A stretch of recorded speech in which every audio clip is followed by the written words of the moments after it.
শিক্ষার্থীবৃন্দ আসসালামু আলাইকুম। আমি মোহাম্মদ নজরুল ইসলাম, সহকারী শিক্ষক কুমিল্লা মাধ্যমিক বিদ্যালয়। প্রিয় নবম শ্রেণীর শিক্ষার্থীবৃন্দ, আজ আমি তোমাদের গণিতের তৃতীয় অধ্যায়ের একটি সৃজনশীল সমাধান করে দেখাবো। তোমাদের 3.b এর 17 নম্বর প্রশ্ন তোমাদের পাঠ্য বইয়ে আছে এই সৃজনশীলটি। দেখো, প্রশ্নে বলা হয়েছে যে x - 1 by x equal √3 যেখানে x not equal 0, অর্থাৎ x এর মান কোনোভাবে 0 হবে না, 0 বাদে অন্য কোনো সংখ্যা হবে x এর মান। তো ক নম্বরে বলা হয়েছে যে প্রমাণ করো যে x² - √3x equal 1, অর্থাৎ আমাদের উদ্দীপক থেকে এই অংশে প্রমাণ করতে হবে।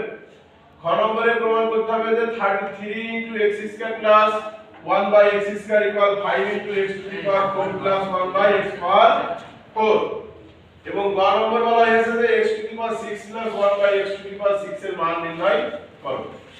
তো এটা আছে একটি মডেল হিসাবে দেওয়া হয়েছে প্রশ্ন, যে এই প্রশ্নটি তোমাদের শুধু সলভ করলেই যে হবে তা না। তোমাদের সামনে বার্ষিক পরীক্ষা আছে, সেখানে বোর্ড কর্তৃক প্রশ্ন সরবরাহ করা হবে। তো বীজগাণিতিক রাশি থেকে বর্গ এবং ঘন সম্পর্কিত যে সৃজনশীলগুলো হবে সেগুলো আসলে তার একটি ধারণা দেওয়া আছে এই প্রশ্ন।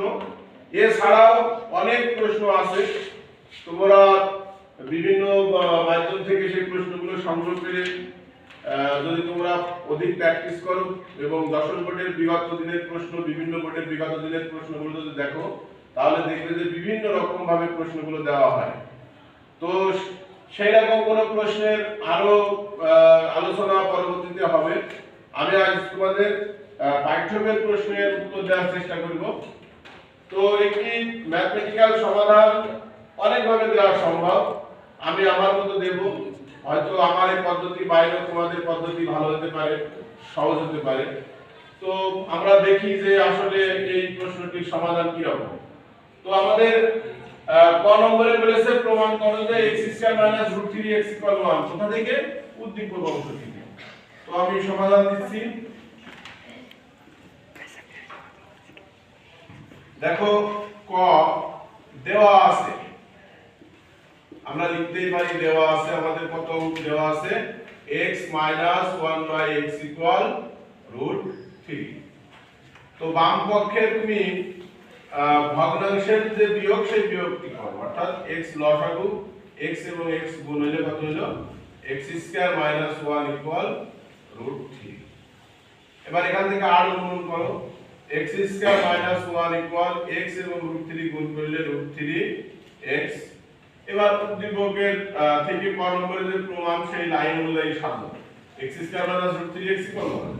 তো আমরা x² থাকলো, ডান পাশ থেকে যদি √3x বামে নিয়ে আসি -√3x ইকুয়াল, এই -1 কে যদি ডান পাশে নিয়ে যাই তাহলে 1।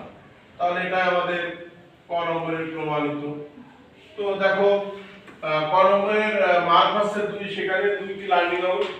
আমরা এখানে ভগ্নাংশের বিয়োগ বা যোগ করতে পারি এবং এখানে আমরা পক্ষান্তর করে সাজাতে পারি, এইভাবে যাও এখানে 2টি নম্বর। তো এ হচ্ছে ক নম্বর।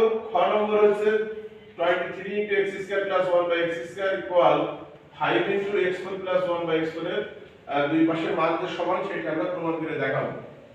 তো আমাদের উদ্দীপকে দেওয়া আছে x - 1 by x এবং এখানে আমাদের আছে কত? x² + 1 by x²। দেখো, x² + 1 by x² কিংবা x4 + 1 by x4 আমরা যে অংশেরই মান নির্ণয় করি না কেন, আমাদের কিন্তু এই মান দিয়ে সম্ভব। তো এখানে প্লাস আছে বলে যে এই x + 1 by x এর মান বের করা লাগবে, এটা কিন্তু ঠিক না। এখানে এই মান দিয়ে আমরা এই মানগুলো বের করতে সক্ষম, কারণ আমরা জানি যে a² + b² ইকুয়াল, আমরা জেনে এসেছি যে a + b তার হোল স্কয়ার মাইনাস 2ab, এবং আরেকটি সূত্র আছে a - b তার হোল স্কয়ার প্লাস 2ab। তো আমরা এই a² + b² আকারে এই দুইটি ফার্স্ট ব্র্যাকেটের ভিতরে যা আছে তাই সাজাতে পারি এবং সেখান থেকে আমরা এই অংশটি ব্যবহার করতে পারি। তো সেই কারণে আমরা এখান থেকে কখনোই x + 1 by x না নির্ণয় করে নিলে যে অঙ্ক এই সমাধানটি হবে না তা নয়, আমরা এই মানটি ব্যবহার করব। এখন আমাদের খ নম্বর প্রশ্নের সমাধান হচ্ছে এই যে আমাদের দেওয়া আছে কোনটি, দেওয়া আছে x মাইনাস 1/x ইকুয়াল √3 এবং এখানে যে দুইটি অংশ আছে আমরা এই দুইটি অংশের মান বের করব। তো আমরা শুরুতে যদি x square plus 1/x square এর সূত্র প্রয়োগ করি তাহলে আমাদের সূত্র সাজাও x square plus 1/x square. আমরা এই সূত্রটি না সাজিয়ে একবারই বসাই। হ্যাঁ, তো a square plus b square এর সূত্র কিছুক্ষণ আগে দেখালাম, a মাইনাস b তার হোল স্কয়ার প্লাস 2ab। তো আমাদের x মাইনাস 1/x তার whole square by b plus 2ab। ab এর অর্থ হচ্ছে x, b এর অর্থ 1/x। তো আমাদের x x কেটে যায়, এখানে x মাইনাস 1/x সমান এই দিকে দেওয়া আছে √3 তার হোল স্কয়ার প্লাস 2। তাহলে স্কয়ার এবং রুট কেটে গেলে 3 প্লাস 2 ইকুয়াল কত আছে 5। এখন দেখো আমাদের দ্বিতীয় অংশে কত আছে, x4 প্লাস 1/x4। এইটা সাধারণ x স্কয়ার তার whole square plus 1/x square তার হোল স্কয়ার, কারণ x স্কয়ার এর স্কয়ার করলে x4 এবং 1/x স্কয়ার এর স্কয়ার করলে 1/x।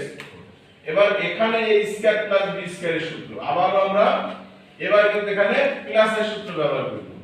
তাহলে x square plus 1/x square তার হোল স্কয়ার বাইরে minus formula 2x square into 1/x square. দেখো কিছুক্ষণ আগে আমরা x square plus 1/x square এর মান বের করে নিয়েছি, কত সেটি 5 না? তো আমরা এখন এই 5 এখানে ব্যবহার করতে পারি, 5 তার স্কয়ার বিয়োগ এটা কেটে গেল, 5 5 কত হলো 25 বিয়োগ 2 ইকুয়াল 23। তাহলে আমি যদি এখানে সরাসরি বাম পক্ষ ডান পক্ষ লিখতাম তাহলে আমাকে কিন্তু এখানে বড় হতো। আমি তোমাদের খুব ছোট্ট আকারে করে দিচ্ছি যে x square plus 1/x square এর মান আমি বের করে নিলাম এবং x4 প্লাস 1/x4 এর মানটি বের করার সময় আমি এখানে x square plus 1/x square এর মান যেটা বের করেছি এখানে সেই মানটি বসিয়ে দিলাম এবং পেলাম কত 33। এবার আমি দেখব যে আমার বাম পক্ষ আর ডান পক্ষ কত হয়। তো আমাদের বাম পক্ষ সমান কত দেওয়া আছে, এখানে বাম পক্ষ সমান দেওয়া আছে 23 into x square plus 1/x square. খুব সহজ, 23 x square plus 1/x square মানে আমি বের করেছি কত এখানে 5, এখানে 5। তাহলে 23 আর 5 যদি আমরা গুণ করি 3 পাশে 15 5 থেকে 1 3 গুণে 5 গুণে 10 আর 1 11 150। এবং আমাদের ডান পক্ষ কত আছে, ডান পক্ষ হচ্ছে 5 into x to the power 4 plus 1/x to the power 4। তাহলে 5 into x to the power 4 plus 1/x to the power 4 সমান কত পেয়েছি 23। তাহলে আমি যদি গুণ করে দিই এটাও 115। তাহলে আমার বাম পক্ষ ইকুয়াল ডান পক্ষ প্রমাণিত। দেখো এটা অনেকভাবে সমাধান করা সম্ভব, তা আমার মনে হয় এটা হচ্ছে খুব ছোট্ট এবং সহজে সমাধান পদ্ধতি। আমি আমার সর্বোচ্চ চেষ্টা করেছি। দেখো তুমি যে উদ্দীপক দেওয়া আছে সেখান থেকে প্রথমে x square plus 1/x square এর মানটি বের করে নাও, x4 প্লাস 1/x4 এর মান বের করব। আর এখানে যদি আমি x square plus 1/x square এর সাথে পুনরায় এই সূত্রটি বসিয়ে করি তাও আমার এই শেষ ফিনিশিং এসে 5 আসবে। তো আমি একবার আমি যেহেতু এখানে x square plus 1/x square এর মান বের করে নিয়েছি সে কারণে আমি এখানে একবারেই 5 বসিয়ে দিলাম এবং আমাদের বাম পক্ষ এবং ডান পক্ষ মিলে গেল। তো এবার আমাদের টার্গেট হচ্ছে কত নম্বর, খ নম্বরে, গ নম্বর, যে x6 প্লাস 1/x6 এর মান। তো x6 প্লাস 1/x6 এর মান নির্ণয় করার পদ্ধতিও আমি দেখাবো। তো এই ভিডিওটি দেখার মাধ্যমে তোমরা আশা করি তোমরা ক এবং খ বুঝতে পেরেছো এবং আমি এখন ক নম্বরটি বুঝতে দিচ্ছি। এবার দেখো আমরা গ নম্বরের সমাধান দেখব। তো x6 প্লাস 1/x6 এর মান নির্ণয় করতে আমরা একটু রাফ করে দেখাই যে x6 প্লাস 1/x6 আমি যদি এটি ভাঙি তাহলে x কিউ তার স্কয়ার প্লাস 1/x কিউ তার স্কয়ার হয় এবং সূত্র প্রয়োগ করলে কত হয় x cube plus 1/x cube বাইরে হোল স্কয়ার এবং বাইরে minus formula 2 x cube into 1/x cube. এটা কেটে গেল। তো আমাদের এখন টার্গেটটি কত? যদি আমরা x cube plus 1/x cube এর মান নির্ণয় করতে পারি, যদি x cube plus 1/x cube এর মান নির্ণয় করতে পারি তাহলে আমাদের হয়ে যাবে এটার মান। এখন দেখো আমাদের উদ্দীপকে কিন্তু x 1/x এর মান আছে। তো আমাদের কোন মানটি নেই? আমরা x cube plus 1/x cube যদি সূত্র প্রয়োগ করি তাহলে আমাদের সূত্রটি আসে x প্লাস 1/x তার কিউব বাইরে minus 3x into 1/x x plus 1/x। দেখো আমাদের হাতে কিন্তু x প্লাস 1/x এর মান নেই। তো এখন কি উপায়? তাহলে উপায় হচ্ছে উদ্দীপকের মান ব্যবহার করে আমরা x প্লাস 1/x এর মানটি বের করে নেব এবং সেখান থেকে আমরা যদি x কিউব প্লাস 1/x এর মান বের করতে সক্ষম হই তাহলে আমরা এই অংশের মান বের করতে সক্ষম হব। আরেকটি পথ আছে, সেটি হচ্ছে এই একটি পথ। আরেকটি পথ আমি দেখি আরেকভাবে ভাগ করা যায় কিনা। সেটি হচ্ছে যদি আমরা এই অংশটি এইভাবে ভাঙি x স্কয়ার তার কিউব প্লাস 1/x স্কয়ার তার কিউব। তাহলে a cube plus b cube এর সূত্র, যেহেতু আমরা ঘন এবং বর্গের সংমিশ্রণের প্রশ্নের সমাধান দিচ্ছি তাহলে এখান থেকে আমরা এইভাবে ভাঙতে পারি সম্ভবত a cube plus b cube এর সূত্র কত হবে? a cube plus b cube, তাহলে a প্লাস b তার কিউব বাইরে minus formula 3 x square 1/x square into x square plus 1/x square. তো দেখো আমরা x square plus 1/x square এর মান এই খ নম্বরে পেয়েছি কত? 5। আমরা যদি 5 টি তার ঘন করে দিই বিয়োগ 3 ইনটু এর অংশের মান 5 তাহলে কত আসে? 5 এর কিউব করলে আসে 1/5 বিয়োগ 15, তাহলে আসছে কত? 110। তাই এই অংশের মান কিন্তু খুব সহজে 110। আসলে 110 কতটুকু সত্য সেটা আমরা আগের নিয়মে দেখি। যদি আমরা x প্লাস 1/x এর মান নির্ণয় করতে চাই তাহলে সূত্র অনুযায়ী কত? x - x তার whole square by plus 4 into x into 1/x। x - 1/x এর মান কত? √3 তার স্কয়ার প্লাস 4, তাহলে 3 প্লাস 4 কত আসছে? 7। তাহলে আমাদের x cube plus 1/x cube এর মান কত হবে? 7 তার কিউব বাইরে মাইনাস 3 ইনটু 7। 7 এর কিউব করলে 7 7 49 গুণিত 7 63 আর থেকে 6 7 গুণিত 7 7 28 আর 6 34 343 মাইনাস 21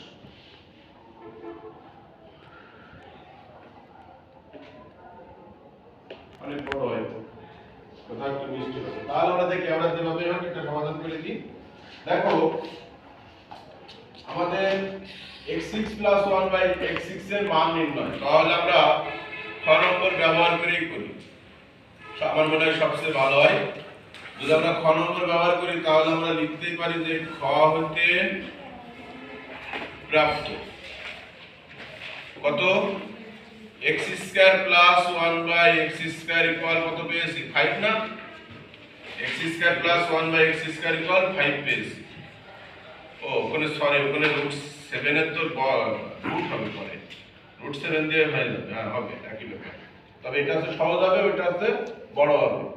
তো আমরা এখান থেকে এখানে যাব। আমাদের প্রদত্ত রাশি, প্রদত্ত দুইটি উপায় দেখাবো তোমাদের, যে যার যে উপায়টি ভালো লাগে। প্রদত্ত রাশি হচ্ছে x6 প্লাস 1/x6। তো x6 প্লাস 1/x6 যদি আমরা সাজাই x স্কয়ার তার কিউব প্লাস 1/x স্কয়ার তার কিউব। এখন দেখো আমরা আগে বলেছি যে বর্গ এবং ঘনর সংমিশ্রণে এই অধ্যায়টি। তো x6 প্লাস 1/x6 অর্থাৎ x স্কয়ার তার কিউব করলে x6, 1/x স্কয়ার এর কিউব করলে 1/x6। এখন a কিউব প্লাস b এর সূত্র আমরা মনে হয় ইতিমধ্যে সবাই সূত্রগুলো অবগত আছি। যদি আমরা a কিউব প্লাস b এর সূত্র প্রয়োগ করি তাহলে সূত্র হয় a প্লাস b তার কিউব বাইরে minus 3ab into a plus b। আমরা এই আদলে এখন এই সূত্রটি লিখব। তাহলে কত আসছে x স্কয়ার এর জায়গায় x স্কয়ার প্লাস b এর জায়গায় 1/x স্কয়ার তার কিউব বাইরে মাইনাস 3 এর জায়গায় x স্কয়ার b এর জায়গায় 1/x square into a plus b a মানে x স্কয়ার প্লাস b মানে 1/x স্কয়ার। তো x square plus 1/x square সমান খাওয়াইতে কত পেয়েছি 5। তাহলে 5 তার ঘন বিয়োগ 3 এই অংশের মান 5 5 এর কিউব করলে হয় কত 125 বিয়োগ 3 পাশে 15 এবং থাকে কত 110। তাহলে আমরা বলতে পারি নির্ণেয় মান 110। এটি একটি পদ্ধতি এবং আমি আরেকটি পদ্ধতি তোমাদের দেখাবো। সেই পদ্ধতিটি কিছুটা বড় কিন্তু সেটি এখানে আমরা ঘনসূত্র ব্যবহার করেছি, ওখানেও ঘনসূত্র হবে কিন্তু বর্গকে সামনে রেখে। দেখো আরেকটি উপায় 9 নম্বরের আরেকটি উপায় আমি দেখাচ্ছি যে দেওয়া আছে x - 1/x √3। ঠিক আছে, তাহলে অতএব x + 1/x তার whole square equal x - 1/x তার হোল স্কয়ার বাইরে প্লাস 4x * 1/x। একটি অনুসিদ্ধান্ত আমরা সেখান থেকে আসবে। x - 1/x এর মান কত √3 তার বর্গ প্লাস 4 √3 এর বর্গ করে দিলে 3 প্লাস 4 ইকুয়াল 7। আমাদের এখানে x + 1/x তার হোল স্কয়ার মানে 7। তাহলে আমাদের x + 1/x সমান হবে স্কয়ার এর পাশে আসলে √7। এখন আমাদের এই অংশে আমরা আগেই দেখাইছি যে x6 + 1/x6 কে যদি আমরা অন্য উপায়ে করি তাহলে আমাদের x3 + 1/x2 আসবে। তাহলে আমি এখান থেকে বের করে নিতে পারি x3 + 1/x2 এর মান। সূত্র অনুযায়ী কত 1/x তার কিউব বাইরে 3 * x * 1/x * x + 1/x। তাহলে x + 1/x এর মান কত এখানে আমি বের করে নিয়েছি √7 তার কিউব বিয়োগ 3 এই অংশের মান কত এই অংশের মান হচ্ছে √7। √7 এর কিউব করলে কত হয় 7 √7 বিয়োগ 3 √7। তাহলে √7 থেকে 3 √7 বাদ দিলে থাকে 4 √7। এখন আমাদের প্রদত্ত রাশি, আমরা এখন যদি প্রদত্ত রাশিতে আসি, আমার প্রদত্ত রাশি কত দেওয়া আছে x6 + 1/x6। আমি এখান থেকে এই অংশে আসবো, তাহলে আমি লিখতে পারি যে x3 তার স্কয়ার প্লাস 1/x3 তার স্কয়ার। এবার আমি বর্গের সূত্র প্রয়োগ করব। তো বর্গের সূত্র অনুযায়ী কত হবে x3 + 1/x3 তার হোল স্কয়ার বিয়োগ ফর্মুলা 2x3 * 1/x3। তো x3 + 1/x3 সমান আমি এই সূত্র আগে বের করেছি কত 4 √7 4 √7 তার বর্গ বিয়োগ 2। এখন আমি যদি এই অংশের বর্গ করি 4 এর বর্গ হবে √7 এর বর্গ হবে। তো 4 এর বর্গ করলে কত হবে 4 * 16 ইনটু √7 এর বর্গ করলে শুধু 7 বিয়োগ 2। এখানে তুমি গুণ চিহ্ন ব্যবহার করতে পারো। তাই 16 এবং 7 যদি আমরা গুণ করি 6 × 7 = 42 এর 2 আর থেকে 4 7 × 8 = 7 আর 4 11 112 বিয়োগ 2। তাহলে কত আসছে 110। দেখো তুমি যে উপায়ে এই গণনাটি শেষ করো তোমার কিন্তু 110 হবে নির্ণয় মান। এই উপায়ে হাঁটলে এখানে তোমার কিছু অংশ বেশি হবে, আর আমি যদি এইভাবে শেষ করি তাহলে আমার প্রাপ্ত মান ব্যবহার হবে। এখন সুপ্রিয় শিক্ষার্থী বন্ধুরা, তোমরা তোমাদের সুবিধা মতো উপায়ে গ নম্বরটির ফিনিশিং দিবে। যদি মনে হয় আমি খ নম্বরে প্রাপ্ত মান দিয়ে আমি শেষ করবো তাহলে এভাবে নিয়ে যাবে, আর যদি মনে করো না আমি উদ্দীপক থেকে মান চেঞ্জ করে করবো তাহলে এভাবে হবে। যার যেভাবে ভালো লাগে সেভাবে শেষ করো। তো সৃজনশীল হিসাবে এই অধ্যায়ের বর্গ এবং ঘন সম্পর্কিত যে প্রশ্নগুলি আছে সেগুলো বোর্ডের প্রশ্নগুলো সমাধান করার ক্ষেত্রে আরো মজা আছে এবং সেগুলো আরো ভালো লাগবে। পরবর্তী ক্লাসে আমি সেই জাতীয় প্রশ্ন নিয়ে আলোচনা করব। তো তোমাদের পাঠ্য বইয়ের 17 নম্বর প্রশ্ন যেটি আছে তার সমাধান দেওয়ার চেষ্টা করলাম। তো এতক্ষণ যারা ছিলেন সবাইকে ধন্যবাদ। আশা করি আজকের এই ক্লাস থেকে তোমাদের সৃজনশীল প্রশ্নের সমাধান করতে আর কোনো সমস্যা থাকলো না। মূল হচ্ছে সূত্রগুলো যদি ভালোভাবে প্রয়োগ করো তাহলেই তোমরা যে কোনো সমাধান করতে সক্ষম হবে। তো আগামী দিনের ক্লাসের অপেক্ষায় রেখে সবার কাছ থেকে বিদায় নিচ্ছি। খোদা হাফেজ, সবাই ভালো থাকবে।